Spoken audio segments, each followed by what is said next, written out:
ગુજરાતમાં ખેડૂતો ખેતીમાં નવા ઇનોવેશન કરતા રહે છે। બાગાયત ખેતી, રોકડિયા પાકવાળી ખેતી અને સજીવ ખેતીથી તો તમે માહિતગાર હશો જ, પણ શું તમે કદી વીજળીની ખેતી વિશે સાંભળ્યું છે? ના ને? તો ચાલો તમને આજે બતાવીએ વીજળીની ખેતી વિશે, જેનાથી સાબરકાંઠાનો ખેડૂત લાખો રૂપિયાની કમાણી પણ કરી રહ્યો છે। મોંઘા ખાતર, બિયારણ, મજૂરી ખર્ચ, માવજત પાછળ હજારો રૂપિયાનો ખર્ચો કરવા છતાં ખેડૂતોને યોગ્ય ઉત્પાદન મળતું નથી। જો સારું ઉત્પાદન મળે તો પોષણક્ષમ ભાવ હોતા નથી અને છેવટે ખેડૂતને ઘરના રૂપિયા મૂકવાનો વારો આવતો હોય છે। ત્યારે ગુજરાતમાં સૌપ્રથમ હિંમતનગર તાલુકાના સતનનગરના ખેડૂતે વીજળીની ખેતી શરૂ કરી છે।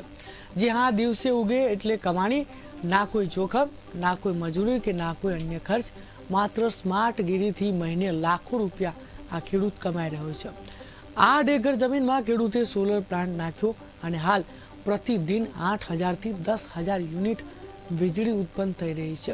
આ ઉત્પન્ન થયેલી વીજળી ખેડૂત ઉત્તર ગુજરાત વીજ કંપનીને વેચીને બદલામાં વીજ કંપની પાસેથી યુનિટના 2.83 રૂપિયા કમાઈ રહ્યો છે। દિવસ દરમિયાન એવરેજ 23,000 રૂપિયાની કમાણી ખેડૂત બેઠા બેઠા ઘરે જ કરી રહ્યો છે।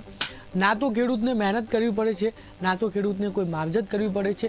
એક તરફ ગુજરાતના ખેડૂતો ખેતીમાં તનતોડ મહેનત કરવા છતાં દીવાદાર બની રહ્યા છે, તો બીજી તરફ સતનગર ગામના ખેડૂતે કુદરતી સંસાધનોનો ઉપયોગ કરી સૌર ઉર્જા થકી વિપુલ પ્રમાણમાં કમાણી શરૂ કરી છે।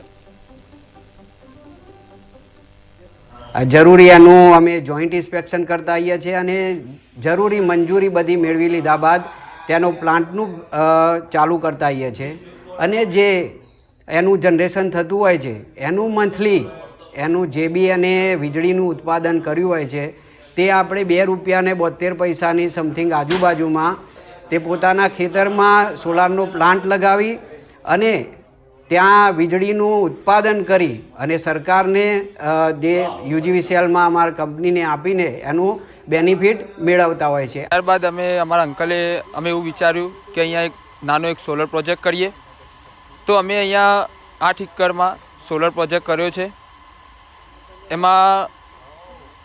આમાં જે નાની નાની બાબત જે ધ્યાન રાખવા જેવી કે જે યુનિટ લેવા માટે કે જેવી રીતે કે આપણું ધોવાનું, તો એ પ્રમાણે આપણું યુનિટ પણ એવા સારા નીકળે, તો અમે આ કરંટ ડાયરેક્ટ અહીંયાથી યુજીવીસીએલને આપીએ છીએ।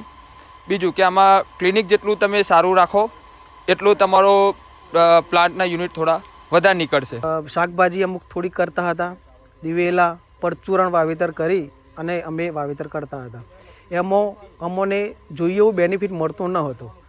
નુકસાન મેન કે કોઈક વખતે વાવાઝોડું આવી જાય, કોઈક વખત વરસાદ ઓછો હોય તો પાણીની તકલીફ નથી, પેમેન્ટ રેગ્યુલર આવે છે અને આ જે કમાણી થાય છે અમને સંતોષ છે, આમાં કોઈ નુકસાન પણ નથી। તો ખેડૂત મિત્રોને ખાસ વિનંતી કે જો આવું જે યુનિટ ઊભું કરવું હોય તો 2 ધડ કરી શકે છે। બાદ જરૂરિયાનું અમે